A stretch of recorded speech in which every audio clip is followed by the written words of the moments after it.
On the day of my beloved mother's funeral, my sister-in-law callously remarked, "I overslept, so I'm skipping the funeral." It was a cruel twist after she had coerced my frail mother into spending nearly $200,000 on a new house.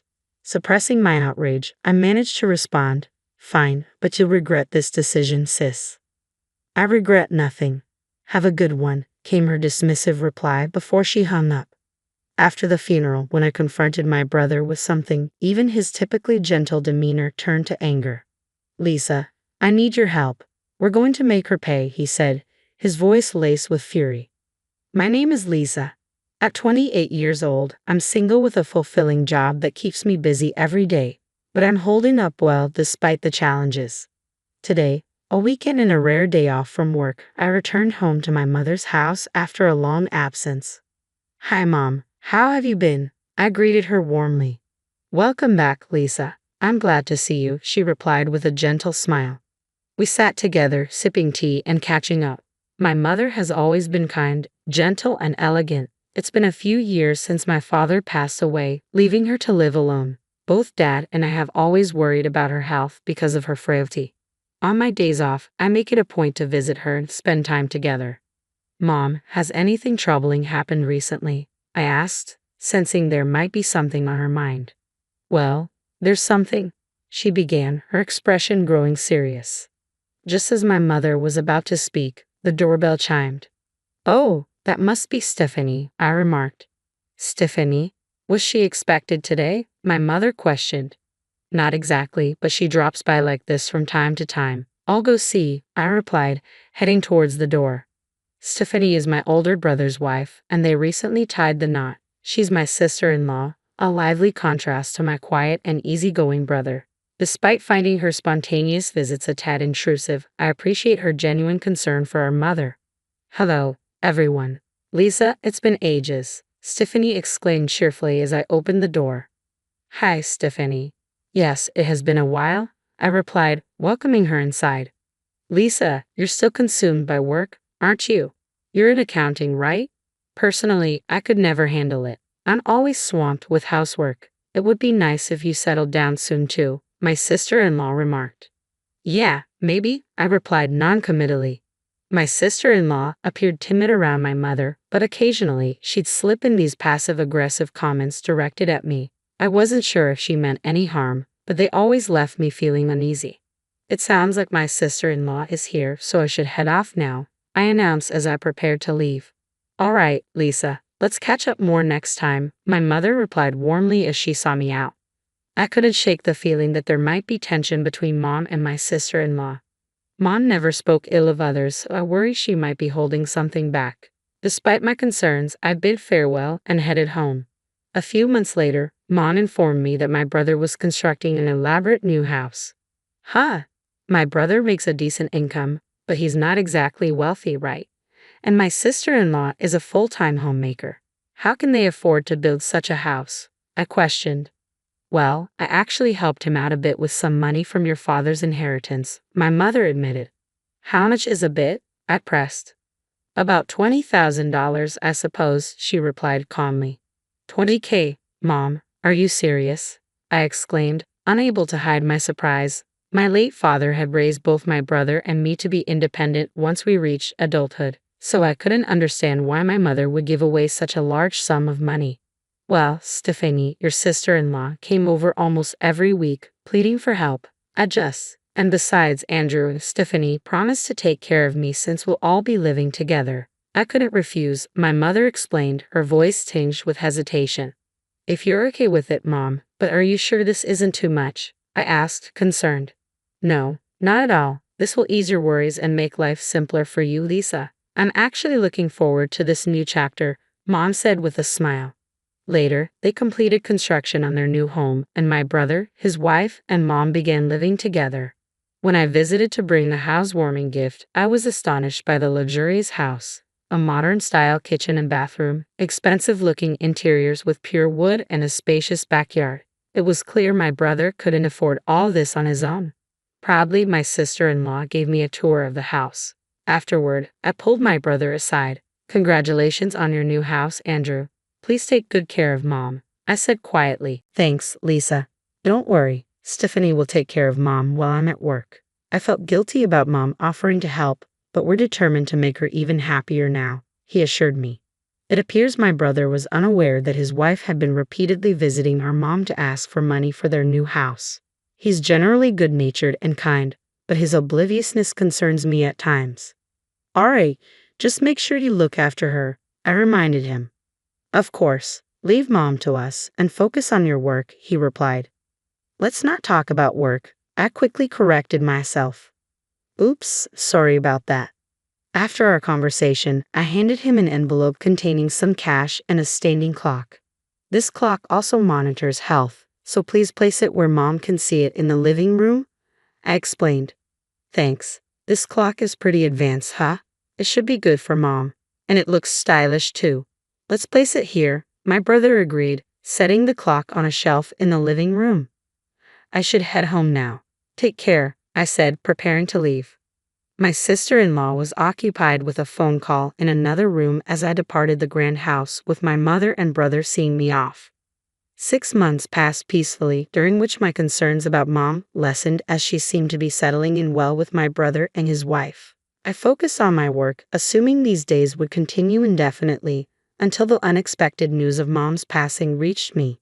When my brother returned home from work, he discovered that our mother had passed away alone in her room. The doctors later explained at the hospital that her pre-existing heart condition, aggravated by overexertion, likely caused her death. Mom, why so suddenly? I wish I had come home earlier. I'm sorry, I lamented, overwhelmed with grief.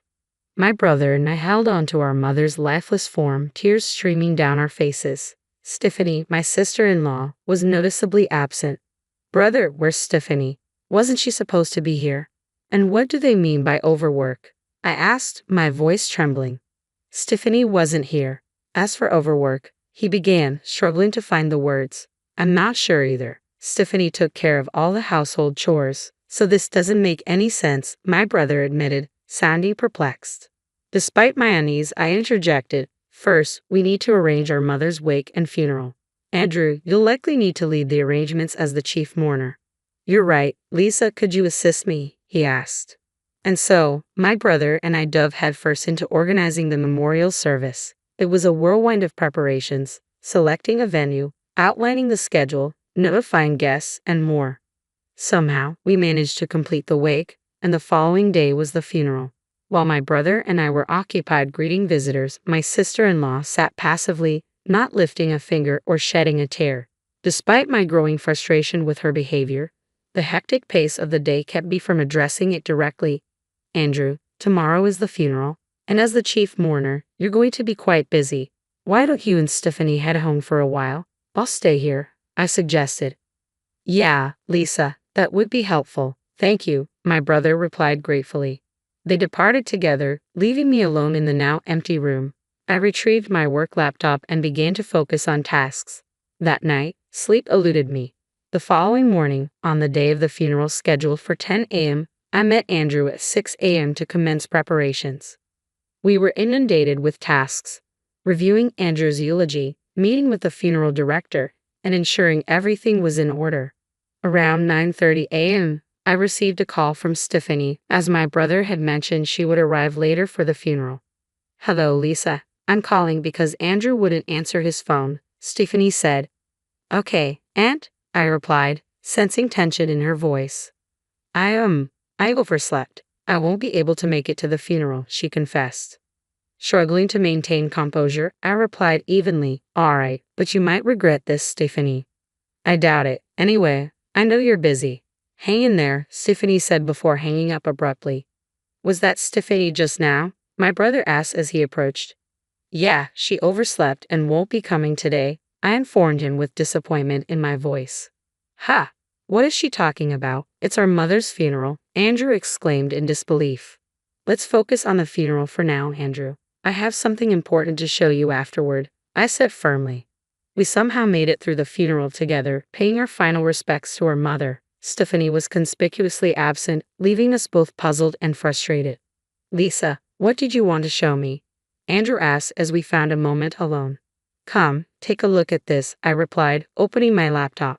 Confused, Andrew leaned in to see the screen, which displayed the living room of his house. I explained, "This is the clock I gave you as a gift. It has a camera installed, designed for monitoring elderly relatives or pets. I gave it because I was worried about Mom, but since she seemed fine, I never checked it until yesterday. I reviewed the footage from the past week.